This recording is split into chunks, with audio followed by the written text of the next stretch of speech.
पाकिस्तान और पाकिस्तान से बाहर बसने वाले तमाम दोस्त अहबाब को, छोटों बड़ों को अस्सलाम वालेकुम।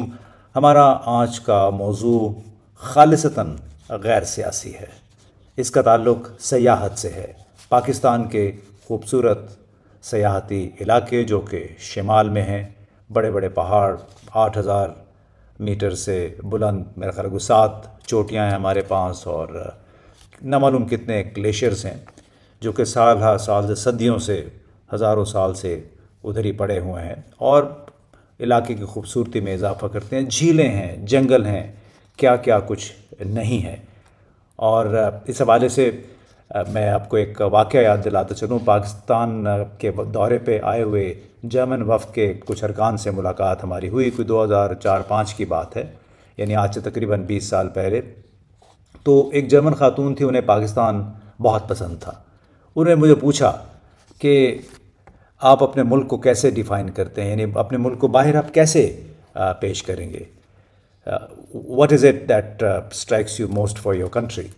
तो उन्हें मैंने कहा कि देखिए, हमारे पास समंदर से लेके जो बहर अरब है, कराची, बलूचिस्तान के बेहतरीन साहिल से लेके रेगिस्तान, नखलिस्तान, और फिर 8,000 मीटर से ज़ायद 7 चोटियाँ, 8,000 मीटर से बुलंद, यानी जहाँ पे दुनिया भर से लोग आते रहे हैं साल हर साल से यहाँ पे मुहिम जुई के लिए।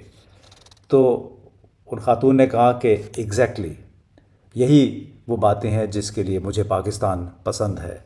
और बदकिस्मती है कि आपके लोग, आपकी ब्यूरोक्रेसी इन खूबियों को प्रोमोट नहीं कर सके, इन खूबियों की मार्केटिंग नहीं कर सके हैं। मनसूबाबंदी का फुकदान है, सहूलतें नहीं हैं। तवील तवील स्ट्रेचेस पे जब आप सफ़र कर रहे होते हैं, गिलगित की तरफ जाते हुए या फिर स्कर्दू और इस्लामाबाद के दरमियान आना जाना, तो आपको मुनासिब वॉशरूम नहीं मिलते, रेस्ट करने के लिए अच्छी जगह नहीं मिलती, सफाई का फुकदान है। तो ये वो मसाइल हैं जिसकी वजह से यहाँ पे आपके गैर मुल्की बहुत कम आते हैं, क्योंकि गैर मुल्की जब आते हैं तो बहरहाल वो सुकून के लिए आते हैं। सफाई सुथराई, हाइजीनिक कंडीशंस अगर ना हो तो वो फिर ज़ाहिर है अच्छा तासुर लेके नहीं जाते। अब तकरीबन 20 साल पहले की ये गुफ्तगू मुझे उस वक्त याद आई जब जुलाई के महीने में गिलगित बल्तिस्तान के इलाके में एक लैंडस्लाइड हुआ, और लैंडस्लाइड के नतीजे में तकरीबन 8 घंटे तक हज़ारों गाड़ियां सड़क के दोनों तरफ फंसी रहीं। उसमें ज़ाहिर है बच्चे भी थे, औरतें भी थी, बुज़ुर्ग लोग भी होते हैं जो ट्रैवल के शौकीन हैं। तो इस तरह वो काफ़ी मुसीबत का सामना करना पड़ा, क्योंकि वहाँ पे पता चला कि सहूलियात जो सड़कों को साफ़ करने की जो मशीनरी है वो बहुत कम थी। और ज़ाहिर लैंडस्लाइडिंग तो हर साल होती है, कुदरत का काम है, इसमें इंसान कुछ नहीं कर सकता। लेकिन इंसान सफाई मामलात को हाथ में लेके दुरुस्त करने की सलाहियत तो रखता है, यानी अगर एक से ज़ायद मशीनें मौजूद हों तो उसका बहरहाल फ़ायदा बहुत हो सकता है। अब हाल ही में एक बैंकर हैं इमरान साहब, उन्होंने अपनी फ़ैमिली के हमरा शुमाली इलाकों का सफ़र किया और बड़े खुश थे जब हमारी उनके साथ कम्युनिकेशन भी हो रही थी। बड़े एक्साइटेड थे, पहली मरतबा इतना तवील अरसे का उन्होंने सफ़र किया और दूर दूर तक उन्होंने नज़ारे भी देखे, महसूस भी हुए। लेकिन वो सारा मज़ा किरकिरा हो गया वापसी पे, जब वो लैंडस्लाइड के बायस फंस गए हज़ारों दूसरे लोगों के हमरा। तो उन्हीं से पूछते इमरान साहब से कि आप पे क्या गुज़री जब आप उस लैंडस्लाइड में फंसे। हाँ जी, हमारा नॉर्दर्न एरियाज़ का ट्रिप जो था वो हमने उसको बाकायदा प्लान किया था और अपनी तरफ से पूरा अरेंजमेंट रखा था कि हमें किसी जगह पे कोई मुश्किल पेश ना आए और हम इसको एंजॉय कर सकें। एक हफ्ते का ट्रिप था और हमने हुंज़ा, गिलगित, नलतर वैली, नारान, ये सब इलाके देखे। और वही बात कि जो हमने सुना है इस खूबसूरती के बारे में, अब जब जाकर उसको ख़ुद देखा पर्सनली तो बहुत लुत्फ़ आया और बहुत मज़ा आया। लेकिन उस मज़ा थोड़ा सा उस वक्त किरकिरा हुआ जब सेकंड लास्ट जो हमारा डे था, जब हम वापसी का इरादा कर रहे थे, तो चलास के करीब हमें 8 घंटे रुकना पड़ा लैंडस्लाइड की वजह से। तो उसमें जो चीज़ें हमने देखी, जो वाक़यात पेश आए, वो बड़ा इम्पॉर्टेंट है कि उनको देखकर उसका एक फ़ीडबैक दिया जाए और उस फ़ीडबैक की बेसिस पे अगर कुछ इक़दामात हो जाएं तो ये जो पाकिस्तान की टूरिज़्म इंडस्ट्री है ये बहुत फ्लरिश करेगी और इसे हम $multi-billion इंडस्ट्री में कन्वर्ट कर सकते हैं।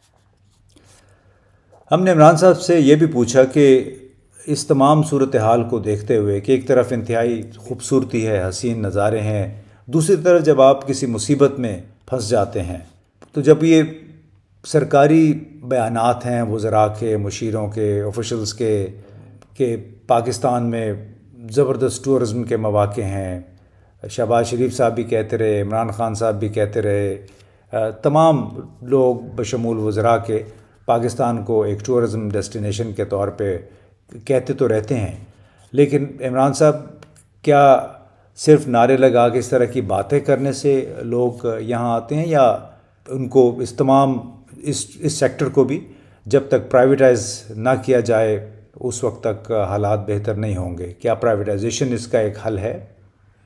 अगर इसे हम प्राइवेटाइज़ कर दें, बाहर से लोगों का आना या यहाँ से जाना टुवर्ड्स नॉर्दर्न एरियाज़, मेरा ख्याल है अगर इसको प्राइवेट सेक्टर को इसमें इन्वॉल्व कर लिया जाए तो हम बआसानी इसको एक $multi-billion इंडस्ट्री में कन्वर्ट कर सकते हैं।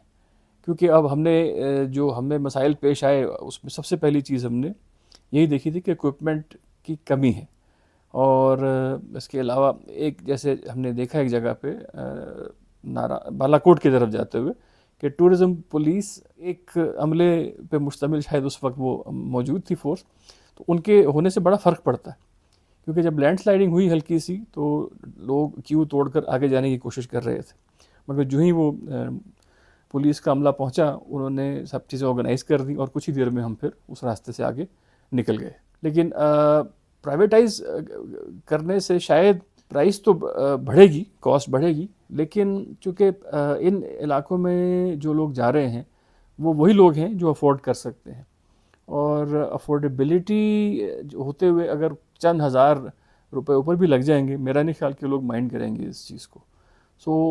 मेरा ख्याल है जितना जल्दी हो बेहतर होगा कि भले इंटरनेशनल पार्टीज़ हों या पाकिस्तान की कोई अच्छी कंपनी हो, उनको इन्वॉल्व करके प्राइवेट सेक्टर को इसके अंदर लाया जा सकता है और इसके बेशबहा फ़वाइद भी होंगे। और इसमें एक और इम्पॉर्टेंट जो पहलू मैं हाईलाइट करना चाहूँगा, लैंडस्लाइडिंग के मखसूस दिन हैं और मखसूस एरियाज़ हैं।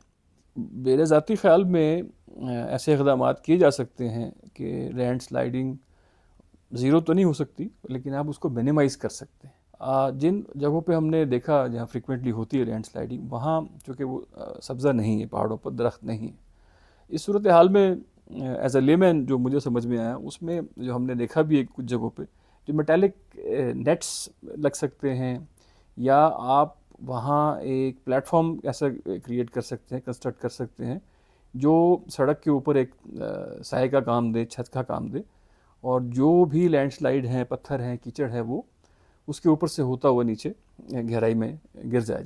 क्योंकि दूसरी चीज़ इसके अलावा हमने ये देखा कि वो लैंडस्लाइड तकरीबन 1 से 1.5 किलोमीटर के एरिए में फैला हुआ था। उसकी सफाई के लिए सिर्फ एक मशीन अवेलेबल थी जिसको वो तो शावर कह रहे थे बट शॉवल शायद कहते हैं। अगर वो मशीन्स की अवेलेबिलिटी भी बेहतर कर दी जाए, क्योंकि अब आप इससे अंदाज़ा कीजिए कि उस मशीन ने मुतवातिर 6 घंटे काम किया लेकिन 6 घंटे तक काम मुकम्मल नहीं हो पाया था। इस दौरान इंजन उसका हीटअप हुआ, उसे बंद करना पड़ा कम से कम 1 घंटे के लिए। 1 घंटे के बाद दोबारा से शुरू किया गया। वही इक्विपमेंट आपको डबल हो जाए या ट्रिपल हो जाए, जिसमें फिर मैं वही बात कर रहा हूँ कि प्राइवेट सेक्टर जब आएगा तो वो इन तमाम तरह चीज़ों को देखेगा, वो अपने अंदर एक एफिशिएंसी लेकर आएगा और एफिशिएंसी लाने का मकसद यही होगा कि जो काम 6 घंटे में हो रहा है वो 3 घंटे में हो जाए। इसके अलावा जो एक और बड़ी ज़रूरी चीज़ थी वो रास्ते में सफरी सहूलियात है। मेजर चीज़ ये होती है कि आपको मुनासिब अच्छे साफ़ सुथरे वॉशरूम अवेलेबल हो, उसकी बहुत शदीद कमी है। अब जो फॉरेनर्स को आप रिकमेंड करना चाहेंगे कि वो आएँ, ग़ालिबन एक बार तो वो आ जाएंगे, बट वॉशरूम के हालात जिस तरह के हैं रास्ते में, वो शायद किसी को रिकमेंड नहीं करेंगे दोबारा आना यहाँ पे। मिसाल मैं आपको दे देता हूँ, सोस्ट बॉर्डर से आप आगे जाते हैं खुंजराब की तरफ, सोस्ट का जो वॉशरूम था वो हरगिज़ इस काबिल नहीं था कि उसको अच्छा कहा जाए, बेहतर कहा जाए। ऑल्दो वो 50 रुपये भी डिमांड कर रहे थे, लेकिन वो 50 रुपये में वो मेंटेनेंस हो नहीं सकती। वो भले 100 रुपये डिमांड कर लें, लेकिन उसको मेंटेन करना चाहिए। इसके अलावा एक और बहुत ज़रूरी चीज़ हमें ये नज़र आई कि इन केस खुदा न खास्ता कोई मेडिकल इमरजेंसी हो जाए, चोट लग जाए, टांग फ्रैक्चर हो जाए खुदा न खास्ता, तो उस हालत में इत्तला कहाँ दी जाएगी, कैसे दी जाएगी, और उस सूरत हाल में मरीज़ को कैरी कैसे किया जाएगा, ये एक बहुत बड़ा फैक्टर है उसके अंदर। इसका ख्याल रखना चाहिए। और इसमें बल्कि खुंजराब पास जब हम गए फाइनली, ये भी ज़रूरी एक बात है क्योंकि वो तकरीबन 16,700 फीट की ऑल्टीट्यूड के ऊपर है। वहाँ जाकर ऑक्सीजन अवेलेबल ज़्यादा नहीं होती आपको। बहुत से लोगों की तबीयत वहाँ ख़राब होती है, थोड़ी सी हमारी भी ख़राब हुई। सो ग़ालिबन इसमें जो अस्थमा का जो पेशेंट होगा, अगर वो अनजाने में वहाँ चला गया और थोड़ा तेज़ चलने की कोशिश करेगा, उससे प्रॉब्लम हो सकती है। वहाँ दो चीज़ें अवेलेबल करना बहुत ज़रूरी है, एक अच्छे बेहतर वॉशरूम, दूसरा एक फ़र्स्ट एड का यूनिट होना चाहिए जहाँ पे ऑक्सीजन की जो सिलेंडर्स की अवेलेबिलिटी है वो इंश्योर की जानी चाहिए। तो मेरा ख़्याल है 2-4 चीज़ें जो मैंने मेंशन की हैं, अगर ये हम इनका इंतज़ाम कर लें तो हम बहुत कम अरसे में दुनिया भर को अपनी तरफ अट्रैक्ट कर सकते हैं।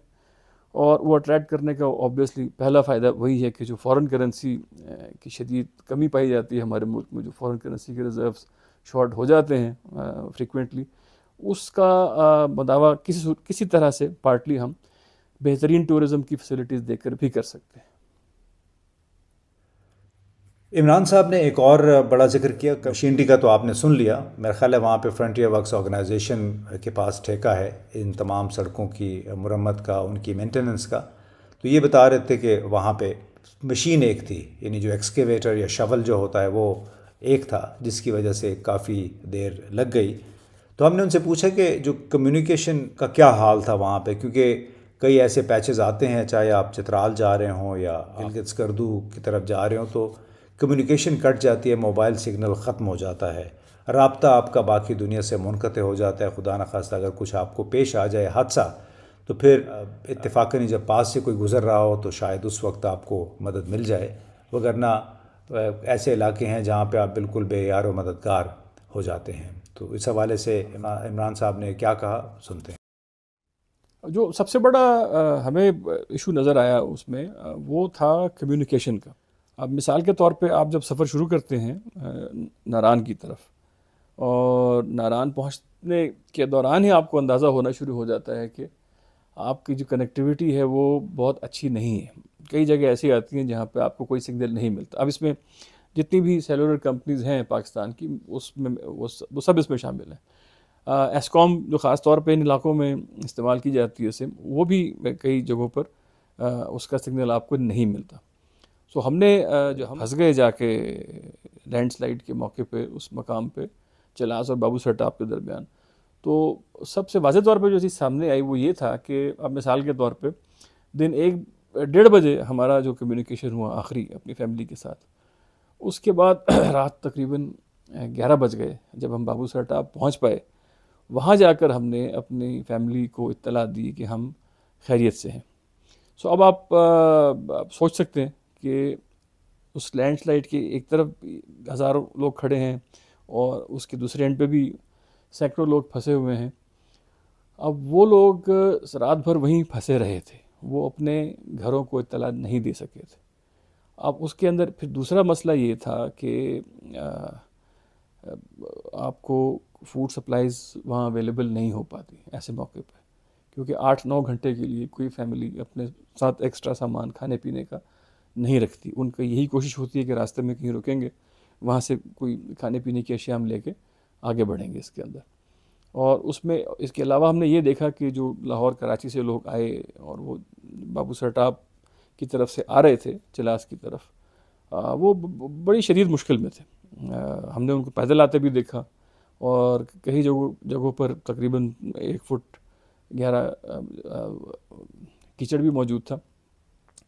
और उसमें चलना और बच्चों को उठाकर गोद में लेकर आगे आना बड़ा मुश्किल, बहुत मुश्किल मरहला था। और बड़ी परेशानी महसूस हो रही थी उनको देखकर। आप उसका मतलब इवन उसको देखना, उस मंज़र को, वो भी बड़ा तकलीफ दे था। और वही मैं सोचता रहा कि ये लोग कैसे मैनेज करेंगे।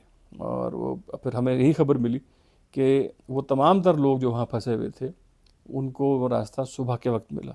यानी दिन 2 बजे हम रुके अगर वहाँ चलास पे, उस वक्त तक जो लोग वहाँ फंस चुके थे वो अगले दिन सुबह आगे जा पाए होंगे, और तब उन्होंने अपने अहल खाना को कोई खैर खैरियत की खबर दी होगी इसके अंदर।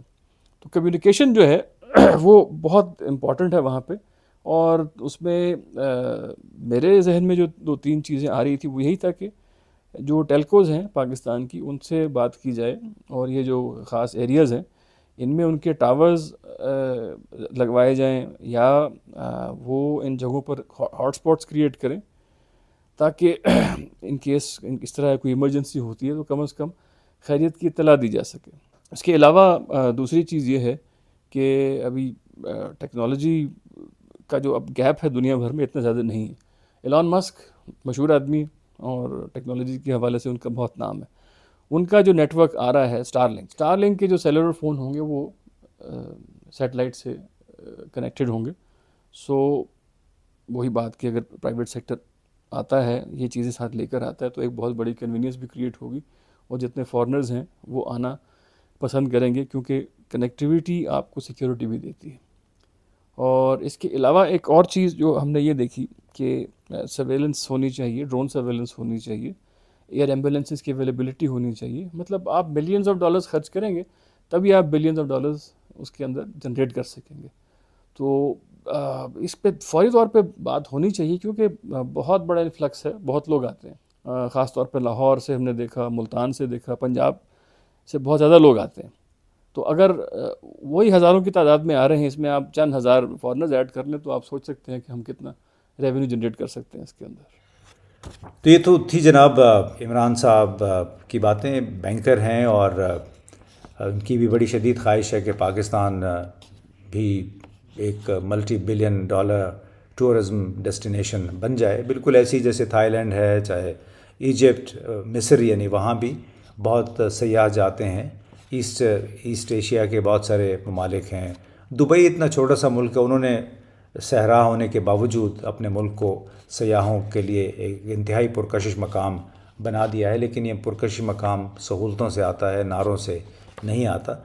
और इमरान साहब की ये बातें सुन के, और उसके अलावा भी हम टीवी पे देखते रहे कि मलाम जबल जब लोग जाते हैं वहाँ सड़क ना होने के बराबर है, बाथरूम की सहूलतें नहीं हैं। तो ये तमाम बातें सुन के मुझे मालाकंड दीर के रास्ते चित्राल का एक सफ़र याद आया। कोई 2-3 साल पहले मैंने किया था।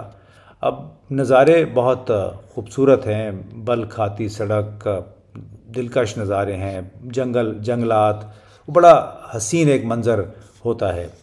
लेकिन इसमें कई पैचेस ऐसे हैं जिन्हें अगर पुलों के ज़रिए जोड़ दिया जाए, 2-3 पॉइंट्स को जोड़ दें, तो 10-10, 15-15 मिनट का सफ़र जो है वो कम हो सकता है। लेकिन ऐसा मालूम होता है कि इन ख़तरनाक मोड़ों का इलाज नहीं है, बल्कि जानबूझ के ये बल खाती सड़कें रखी गई हैं। बहुत पुरानी बनी हुई हैं, अच्छी बात है, अंग्रेज़ के ज़माने में ये सड़कें बनी थी अक्सर सड़कें, और उन्हीं को बस मेंटेन किया जा रहा है। कभी थोड़ा बहुत उसमें काम हो जाता है उसको एक्सपेंशन का, लेकिन वैसे तो मजमूई अगर देखा जाए दुनिया भर में ऐसे है कि जब भी, चूँकि अब तो ट्रैफिक भी बहुत ज़्यादा हो गई है इन सड़कों पे, तो उसका इलाज ये होता है कि या तो आप सुरंग बना दें, टनल्स जिसको कहते हैं, या फिर कई ऐसे मकामात हैं जहाँ पे आप पुल बना सकते हैं। पुल के ज़रिए आप जो वादियाँ हैं उनके ऊपर से पुल गुजार के आप सफ़र का दौरानिया कम कर सकते हैं। इसके साथ साथ जो उसमें से जो ख़तरा है उसको भी मिनिमाइज़ किया जा सकता है। तो बड़ा अच्छा हो अगर जो सफ़र आप 10 घंटे का है वो आपको 7-8 घंटे में तय हो जाए। लेकिन ऐसा मालूम होता है कि ये इस तरफ किसी की तवज्जो नहीं है। उसकी शायद 2-3 वजूहात है। एक ये है कि जो सड़कों की मुरम्मत का, मेंटेनेंस का काम है वो तो साल भर चलता रहता है। इसका मतलब है कि ठेकेदार की और हमारे काम की माशाल्लाह साल भर वो कमाई का सिलसिला जारी रहता है। अगर पुल बन गए ये काम काफ़ी हद तक कम हो जाएगा। लिहाजा सड़कों को बेहतर करने और सफ़र को कम ख़तरनाक करने की तरफ किसी की तवज्जो नहीं है। हालांकि पुलों से सफ़र महफूज भी होगा, जहाँ जहाँ मुमकिन हो, नहीं कि हर जगह। उससे टोटल सफ़र का दौरानिया भी कम हो सकता है। मगर क्या कोई है पाकिस्तान की ब्यूरोक्रेसी में, नेशनल हाईवे अथॉरिटी में, मिनिस्ट्री ऑफ कम्युनिकेशन में और दूसरे मुतल्लिका इदारों में? ये याद रखिए कि सहूलतों और तहफ़्फ़ुज़ के एहसास के बग़ैर पाकिस्तान को हम सयाहों के लिए पुरकशिश नहीं बना सकते। नारों के ज़रिए नहीं होता, बल्कि आपको ऑन ग्राउंड सर्विस जब तक आप नहीं देंगे, उस वक्त तक पाकिस्तान को multi billion dollar tourism destination नहीं बनाया जा सकता।